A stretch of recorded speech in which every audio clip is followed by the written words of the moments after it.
Baca tentang aturan perundang-undangan yang ada. Kalau ingin RJ, baca ketentuan yang sudah dilakukan Pak Rismon seperti apa, yang dilakukan dulu Pak Egy Sujana. Sebenarnya bisa mempelajari hal-hal itu. Kalau minta untuk dihentikan kenapa? Saya tanya balik, ya kan? Iya. Saya tanya balik, apa alasan itu dihentikan? Baca tentang aturan perundang-undangan yang ada. Kalau ingin RJ, baca ketentuan yang sudah dilakukan Pak Rismon seperti apa, yang dilakukan dulu Pak Egy Sujana. Sebenarnya bisa mempelajari hal-hal itu. Kalau minta untuk dihentikan, kembali lagi saya menjawab pertanyaan itu, kembalikan lagi ke orang yang minta untuk itu dihentikan. Dalam waktu dekat, kami akan sampaikan hasil dari kelengkapan berkas perkara. Kami akan sampaikan tentang proses endingnya, proses itu kami akan update kembali. Ada yang mengatakan begini, wah ini Mas Roy sama Dr. Tifa minta kasus perkara dihentikan karena tidak ada buktinya. Ngaco. Buktinya seabrek.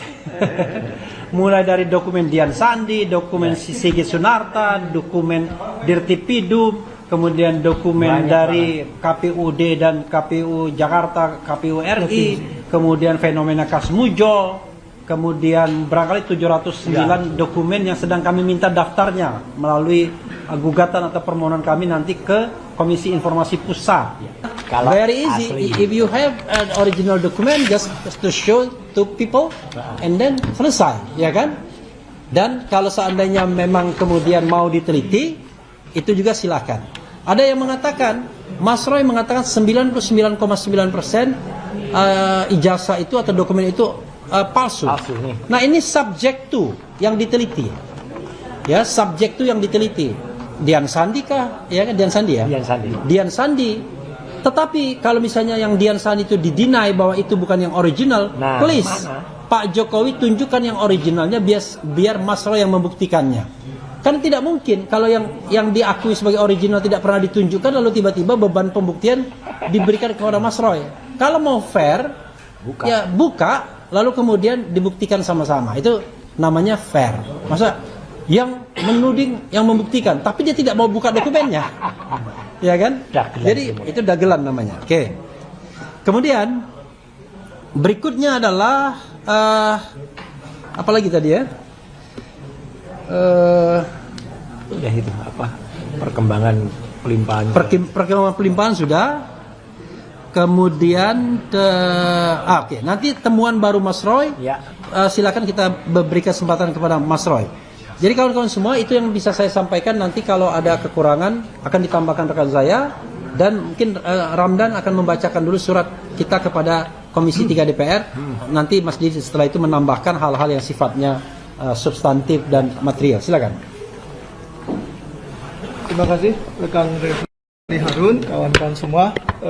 Ini kita sudah sampaikan surat kepada Komisi 3 DPR RI dan ini sebenarnya ada surat yang kesekian. Artinya kami sudah melakukan bersurat, tetapi atas nama institusi yang sebelumnya, misalnya Bala RRT, tapi sekarang hanya Troya ya, Troy Tifa Roy Advocates. Surat sudah diterima tanggal 29 April 2026. Di sini ada Nina yang menerima, tapi saya akan bacakan surat ini pada kawan-kawan semua. Pada yang terhormat Bapak Habibur Rahman SHMH, Ketua Komisi 3 DPR RI di Jakarta, perihal permohonan rapat dengar pendapat umum RDPU dengan Komisi 3 DPR RI. Dengan hormat, kami sampaikan salam dan semoga Bapak Habibur Rahman selalu dalam lindungan Allah Subhanahu wa taala dalam menjalankan tugas konstitusional. Sehubungan dengan pelanggaran hukum yang dilakukan penyidik Polda Metro Jaya dalam melakukan penyidikan atas laporan polisi Joko Widodo pada tanggal 30 April 2025 dalam dugaan tindak pidana pencemaran nama baik atau fitnah yang saat ini sudah ada dalam tahap pra penuntutan. Dengan ini kami menyampaikan permohonan audiensi dengan Komisi 3 DPR RI untuk menyampaikan aspirasi kami sebagai warga negara yang menjadi korban pelanggaran hukum. Kami mengharapkan peran Komisi 3 DPR RI untuk menjalankan fungsi pengawasan atas proses penegakan hukum yang melanggar 1. Undang-Undang Nomor 1 Tahun 2023 tentang Kitab Undang-Undang Hukum Pidana KUHP yang baru, Undang-Undang Nomor 20 Tahun 2025 tentang Kitab Undang-Undang Hukum Acara Pidana, Kemudian Undang-Undang Nomor 11 Tahun 2008 tentang Informasi dan Transaksi Elektronik, sebagaimana telah diubah dengan Undang-Undang Nomor 1 Tahun 2024 dan Undang-Undang 31 Tahun 2014 tentang Perlindungan Saksi dan Korban oleh penyidik Polda Metro Jaya. Besar harapan kami, semoga permohonan audiensi ini dapat diterima untuk diagendakan dalam rapat dengar pendapat umum DPR RI terkait kasus hukum yang kami hadapi. Karena yang kami dapatkan informasinya, masa persidangan akan dimulai kembali pada tanggal 12 Mei 2026. Sehingga kami berharap di masa-masa persidangan awal kami sudah diterima karena ini terkait dengan soal kepastian hukum. Berikutnya, demikian surat ini dibuat untuk menjadi pertimbangan Bapak untuk menerima kami. Atas perhatiannya diucapkan terima kasih. Hormat kami, KRMT Suryo Noto Diprojo ditandatangani dan kemudian Dr. Tifawizia Tiasuma ditandatangani. Nah, untuk itu ini sudah kami sampaikan, terdeliver dengan baik dan berharap semoga Ketua Komisi 3 DPR RI atau Wakil Ketua Komisi bisa menerima kami sehingga kami bisa menyampaikan segala hal terkait dengan prinsipal kami. Demikian. Makasih. Oke, ya, tadi surat kepada DPR. Ada yang mengatakan begini, wah ini Mas Roy sama Dr. Tifa minta kasus perkara dihentikan karena tidak ada buktinya. Ngaco. Buktinya seabrek. Mulai dari dokumen Dian Sandi, dokumen Sigit Sunarta, dokumen Dirtipidum, kemudian dokumen dari KPUD dan KPU Jakarta, KPU RI, kemudian fenomena Kasmujo, kemudian barangkali 709 dokumen yang sedang kami minta daftarnya melalui gugatan atau permohonan kami nanti ke Komisi Informasi Pusat. Jadi kalau dibilang tidak ada buktinya, banyak sekali buktinya. Bahkan waktu Dirtipidum mengadakan press conference baru ketahuan ternyata Joko Widodo itu cuma tamat sarjana muda. Tapi apakah Joko Widodo itu sama dengan Jokowi Presiden? Nah, ini juga persoalannya. Apakah foto yang di ijazah itu adalah foto Jokowi? Itu juga persoalannya. Mas Roy mengatakan ini bukan foto Jokowi, ya, tapi foto Joko Widodo mungkin. Ya. Tapi Joko Widodo yang bukan Jokowi. Itu salah satunya ya. Jadi wartawan, media tidak perlu bingung mengikuti ini karena ini memang sederhana pembuktian ijazah asli atau tidak. Tetapi yang menjadi masalah adalah siapakah orang-orang di foto-foto itu. Yang difoto pakai toga di depan seolah-olah gedung pusat UGM ya, dengan Hidayati. Foto yang ada di ijazah yang gondrong belah tengah kacamata. Lalu foto yang presiden. Jadi Dr. Tifa yang jelas dengan matematika Bayesiannya mengatakan antara foto di ijazah dan foto Jokowi muda itu 92,37% berbeda. Karena kalau foto Jokowi muda itu rambutnya belah pinggir, agak tipis, kemudian dahinya agak lebar kelihatan, ya. Berbeda pokoknya dengan yang gondrong belah tengah, kacamata, berkumis. Itu prototipe yang tidak bisa diubah. Lalu kenapa fotonya nggak diubah saja? Foto masa lalu itu terlanjur mungkin. Makanya kemudian waktu itu KPU berusaha menutupinya, ya, terlanjur. Tapi sekali lagi ini adalah dugaan-dugaan ya, dan kami melakukan ini dalam rangka pembelaan terhadap klien kami. Jangan sampai kemudian, wah ini fitnah lagi. Lama-lama semua advokat dilaporkan dalam membela kliennya. Oke, silakan Mas Didit menyampaikan hal-hal yang perlu disampaikan terkait dengan materi pelanggaran HAM dan materi pelanggaran undang-undang yang membuat kasus ini tidak layak lagi ditindaklanjuti, dan mungkin ada cara lain untuk membuktikan apakah ijazah itu asli atau palsu. Silakan Mas Didit. Ya, silakan. Ya. Baik, terima kasih Bang Refli. Jadi saya perlu menggarisbawahi dulu nih. Satu hal, kita ada hal baru nih sebenarnya yang saya dulu belum mau buka ketika saya diperiksa sebagai ahli di Polda Metro Jaya oleh penyidik. Mereka bertanya, Pak, kalau Bapak bilang yang Undang-Undang ITE ini tidak eligible, jadi 310 dan 311 itu bisa dong, bisa diteruskan kalau dua pasal itu. Sebenarnya saya bilang nanti dulu, saya bilang kita tidak bahas itu, saya bilang ini dulu deh beresin, saya bilang beberapa undang-undang. Tapi saya perlu tegaskan juga hari ini, mungkin ini juga yang akan menjadi salah satu materi sejalan dengan adanya putusan dari KIP bahwa dokumen yang menjadi perdebatan ini ya, dokumen ijazah itu dinyatakan sebagai ijazah publik, dokumen publik. Artinya apa?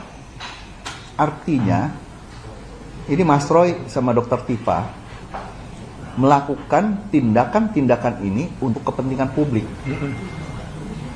Jadi seharusnya juga tidak bisa dibilang mencemarkan nama baik. Ya.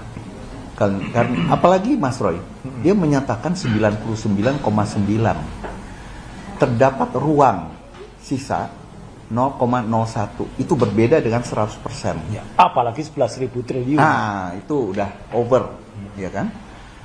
Jadi, tetap saja sebagai peneliti yang profesional, Mas Roy sudah menyatakan dan memperlihatkan keprofesionalannya. Itu saya nyatakan itu dalam keterangan saya sebagai ahli di Polda. Jadi tidak bisa disamakan 100%. Itu keyakinan hasil penelitian. Dr. Tifa juga bilang 92, sekian%. Menganalisa wajahnya berbeda. Kan dia tidak bilang 100%. Kalau bilang 100% baru fitnah. Itu. Dan sedangkan pencemaran nama baik itu karena ini dokumen publik seharusnya tidak bisa dikenakan. Nah, ini seharusnya menjadi satu sudut pandang yang membuka cakrawala ya pemahaman hukum. Janganlah orang dikit-dikit terus dikriminalisasi. Ya kalau memang salah silahkan. Tapi kalau enggak jangan terus dipaksa-paksakan, ya kan? Nah, di mana juga kita akan menggarisbawahi pula bahwa surat tanggal 30 Maret yang dibuat oleh Polda ke Kejaksaan Tinggi itu dicantumkan perubahan pasal yang berlaku adalah pasal 310 KUHP. Seharusnya penyidik menyadari 310 KUHP itu sudah dicabut. Ya, karena berdasarkan Undang-Undang Nomor 1 Tahun 2023 tentang KUHP baru yang berlaku bulan Januari 2026. Nah, tapi kan ada yang namanya azas lex spepareo yang sekarang diatur di pasal 3 ayat 1. Jika ada satu pasal yang berlaku baru, maka pasal yang baru berlaku kecuali yang lama menguntungkan si tersangka atau terdakwa. Ya, tapi maksudnya di sini bukan pasal yang berlaku, tapi ancamannya. Gitu. Ini kan jadi ambigu. Ya. Nah, kalau tadi Bang Refli saya lengkapi mengenai pasal 28 ayat 2, saya tegas bilang Undang-Undang ITE yang baru punya anak haram. Pasal 28 ayat 1. Ayat 2, sorry. Ayat 2. Itu anak haram itu. Karena sudah dicabut, dinyatakan diganti dengan pasal 243. Dalam hal ini memang benar Polda telah mencantumkan pasal 243. Apapun itu memang harus diberlakukan 243. Namun ini menjadi cacat formil dalam pelaksanaan due process of law, sehingga seharusnya juga ini bisa menjadi materi apabila diajukan uji material nantinya. Dan ini juga menjadi cacat formil penetapan tersangka. Karena ini harus ada penjelasan-penjelasan dulu. Harusnya dilakukan pencabutan dulu. Nah, ini merupakan materi yang mungkin bisa nanti dalam jawab-penjawab dan pembuktian di CLS, Citizen Lawsuit yang diajukan di Pengadilan Negeri Jakarta Selatan. Karena pasal yang diselundupan ini ternyata punya anak kembar yang anak kembar dan itu adalah anak haram gitu. Kembar sekaligus haram gitu oleh undang-undang. Nah, ini satu materi baru gitu. Nah, itu mungkin yang saya bisa lengkapi, termasuk adanya pelanggaran HAM yang sejalan dengan kita tahu due process of law, tidak bolehlah ya kan dilakukan secara tidak bertanggung jawab, tidak memiliki akuntabilitas, kemudian juga tidak objektif, ya kan, dan menghalalkan wah ini biasanya begitu, itu tidak boleh. Ya, tidak berarti itu benar yang biasa dilakukan. Ya, kita harus kembalikan. Seperti yang waktu kemarin, kalau yang saya dengar dari teman-teman ada yang membuat laporan, ya kan, LP di Polda Metro, kemudian ditolak. Katanya ini kami sudah profesional, undang-undang ITE harusnya di cyber, undang-undang PIDUM harus di PIDUM. Nah, itu yang benar gitu loh. Jangan digabung-gabung. Kalau memang mau profesional, lakukanlah. Disinilah terdapat standar ganda yang menunjukkan bahwa kita tidak diperlakukan sama di muka hukum di sana. Ya, demikian itu saya. Oke. Saya cukup. Ya. Terima kasih. Sebelum Mas Roy saya Silakan. saya tegaskan kembali ya mengenai penghentian perkara ini, bukan berarti Mas Roy menyerah. Enggak. Bukan berarti Mas Roy mau minta RJ sama Dr. Tifa. Bukan berarti Mas Roy sama Dr. Tifa tidak punya bukti seperti dikatakan yang dapat RJ ya kan. Tetapi ini semata-mata karena kami advokat ini mau menegakkan hukum. Hukum yang salah tentu tidak boleh ditegakkan.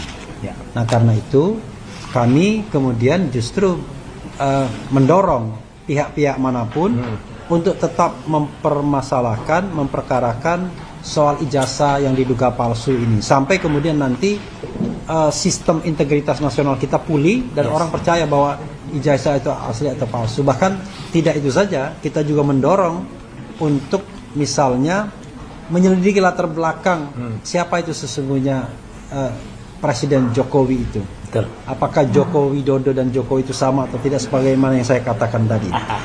Nah, Mas Roy, ada yang dengan mesra menyebut Panggilnya begitu ya. Mas Roy, silakan menyampaikan sesuatu, Mas Roy. Yang memanggil begitu itu yang kalau dalam kodenya judulnya Haj Adam Sanggir. Ya. Assalamualaikum warahmatullahi wabarakatuh. Waalaikumsalam. Ya, pertama-tama saya ucapkan terima kasih atas tadi ada beberapa penegasan dari kuasa hukum saya ya, yang hari ini kita melakukan lagi beberapa penebalan atau beberapa penegasan tentang peristiwa yang sekarang terjadi. Jadi yang paling penting adalah satu ya, bahwa dengan adanya beberapa upaya untuk kreatif ya, sekali lagi ini upaya kreatif dari kami ya, karena manusia itu diberikan akal dan pikiran oleh Tuhan yang Maha Kuasa, oleh Allah Subhanahu wa taala itu berpikir. Tidak hanya kemudian satu saja yang dipikir, oh ini RJ atau kemudian kita berpikir untuk kemudian praper. Gak hanya itu. Jalan itu masih banyak. Makanya banyak yang kaget dan banyak yang kemudian tergagap dan banyak kemudian seperti apa ya, senewen gitu ya. Setelah melihat langkah kami untuk mendatangi Kajati, DKI Jakarta, Kejaksaan Tinggi ya, kemudian bahkan diterima di kantor Kejagung ya kemarin ya, dan makanya semuanya berkata, wah apalagi yang dikatakan. Kemudian kami bersurat lagi ke DPR, dikatakan sudah putus asa dan lain sebagainya. Sama sekali tidak. Itu justru adalah kewajiban dari kita sebagai umat manusia untuk melakukan segala cara, segala upaya untuk melakukan. Bahkan ya permintaan ya, bukan lagi permohonan tapi sebenarnya penegasan permintaan untuk kasus ini di stop itu adalah karena ini sebenarnya adalah hal yang harus dilakukan oleh hukum di Indonesia. Kalau memang fair dan kalau jujur sudah lewat dari 14 hari, bahkan lewatnya lebih 70 hari, jadi total 84 hari dari aturan yang ada di KUHP, ini seharusnya sudah berhenti ya, dan sudah dihentikan dan bahkan dinyatakan kasus ini tidak layak dilanjutkan lagi. Jadi ini yang namanya demi hukum. Karena kan ada sekitar 10 syarat untuk penghentian perkara itu. Salah satunya itu Mang RJ. Salah duanya dan salah tiganya, salah 4 dan lain sebagainya adalah karena waktunya ada lewat, sudah daluarsa. Itulah penegasannya pada hari ini. Yang kedua adalah saya menegaskan kembali apa yang tadi disampaikan Pak Dr. Didit ya, dokter asli ini ya, gitu ya, yang minggu yang lalu, persenen yang lalu ya, kita sama-sama menyaksikan ya sidang senat terbuka yang dilakukan oleh beliau. Jadi ini bukan dokter Siolan Sianipar gitu ya, ternyata palsu gitu ya. Nah itu 99,9% itu adalah bahasa sopan, bahasa hukumnya untuk kemudian kita menegaskan satu dokumen yang dinyatakan palsu. Karena manusia itu tidak sempurna. Dan ini tidak mesti harus ada di buku Jokowi White Paper. Kan dikatakan mana hitungannya yang 99,9% nggak ada loh. Itu jauh lebih sopan daripada mengatakan 11.000 triliun persen. Dan ternyata diralat dengan sangat-sangat tidak masuk akal. Ya. Setelah dirotasi, ditranslasi otaknya itu kemudian dibelokkan sama sekali berkata asli. Gimana bisa 11.000 triliun persen palsu atau menjadi asli? Kami tetap menggunakan, saya khususnya tetap menggunakan 99,9%. Kalau Dr. Tifa menggunakan Mathematica Gaussian untuk menyatakan 93, sekian persen, ya itu kami memang saling memegang prinsip inilah yang namanya penelitian yang ilmiah. Ya, jadi itulah angka 99,9% itu asalnya dari mana. Jadi itu memang bahasa sopan untuk istilah hukum yang ada. Ya, jadi itu clear di situ. Nah, kemudian yang ketiga ingin saya sampaikan. Sekali lagi ingin saya sampaikan bahwa apa yang barusan juga kita press conference kan di sini minggu lalu adalah tetap tidak ada yang berubah. Kalau dikatakan itu berubah-ubah, katanya tadinya tidak ada yang namanya Gajah Adam. Kok kemudian itu dikatakan ada gimana? Tidak ada yang berubah sedikit pun. Dalam materi yang dipaparkan oleh Resmond Hasiolan Sianipar, ya, yang mengaku doktor ini di tayangan salah satu TV, dia kemudian menunjukkan sebuah hitungan atau function. Inilah yang kemudian digugat atau dipertanyakan oleh peneliti muda kita yang bernama Topi Merah. Yang kemudian ini ditampilkan. Dan apakah Topi Merah salah menganalisis ini? Tidak sama sekali. Pada menit ke-49 ya, itu bahkan si Resmond itu mengatakan silahkan ini diuji. Silahkan ini dilakukan proses perhitungan. Dan ternyata setelah diuji dan dilakukan proses perhitungan function seperti apa yang dia tuliskan, munculnya tidak seperti ini. Jadi dokumen kalau itu resmi dari Dian Sandi, kalau aslinya Dian Sandi, dilakukan proses ilmiah seperti ini, hasilnya tidak akan mungkin tulisan watermarknya muncul. Jadi tulisan watermarknya muncul karena sudah ada editing yang dilakukan, sudah ada rekayasa yang dilakukan. Itulah intinya dari Topi Merah. Jadi editingnya itu bukan hanya pada tulisan Gajah Adam, bukan. Tetapi untuk memunculkan semua ini, diedit lagi. Ibaratnya, bahasa gampangnya ditebalkan lagi. Jadi dokumen ini ditambahkan sesuatu, watermark itu, kemudian baru ditampakkan lagi. Sehingga muncul tulisan, dan itu jelas banget yang ada di sini. Nih. Semua ini tidak akan muncul. Sudah dipastikan tidak akan muncul kalau hanya pure dari dokumen Dian Sandi. Jadi dokumen Dian Sandi direkayasa dulu, diedit dulu, baru kemudian muncul salah satunya tulisan Gajah Adam. Apakah tulisan Gajah Adam ini ada juga di ijazah yang lain? Ada, tetapi tempatnya berbeda. Nah, itulah kuncinya. Karena tempatnya berbeda, maka kami juga mempertanyakan kepada pihak Universitas Gadjah Mada, mana aturan soal watermark security index ini? Harus ada, jangan kemudian dibuat backdatingnya, ya. Kemudian dokumennya baru dibuat. Karena ini dokumen tahun 85, aturannya juga harus 85. Jangan seperti si Andi Asuan itu, ya. Yang kemudian si Andi Asuan itu, ya, itu membuat atau mengambil ukuran tahun 2024. Aturan tahun 2020 untuk menjelaskan peristiwa tahun 1985 lah, itu namanya kalau istilah Pak Al-Katiri, ya, anaknya lahir lebih dulu dari ibunya, ya, jadi ibunya belum lahir, anaknya sudah lahir. Jadi itu yang nggak bisa dilakukan. Kemudian penegasan lagi, saya secara pribadi telah juga menjadi saksi ketika penandatanganan surat kuasa atas nama beberapa lawyer, ya, antara lain ada di sini ada Mas Gafur Sangaji, ya, kemudian ada juga Mas Aspardi Pilihan dan Mas Azamkan, ya, untuk mendukung Topi Merah, ya. Jadi saya sekaligus dan terbuka ini untuk lawyer-lawyer yang lain karena ini prinsipnya beda, maka bisa saja lawyer yang lain juga ikut menambahkan, dan itu tidak sama sekali tidak melanggar etika. Yang melanggar etika itu yang lawyer tadinya di sini, kemudian tiba-tiba ada di sana, kemudian melawan yang ada di sini. Itu jelas pelanggaran etika. Itu kalau dia ngerti, itu jelas-jelas itu namanya pelanggaran etika. Ya. Yang keempat yang ingin saya sampaikan, beberapa mungkin teman-teman mempertanyakan, kok tiba-tiba saya sedikit ya mengulas soal ijazah, soal SMK. Kenapa? Bukan apa-apa, karena kebetulan minggu yang lalu saya diundang salah satu podcast dan saya cerita soal kebiasaan dan ngetonnya Jokowi.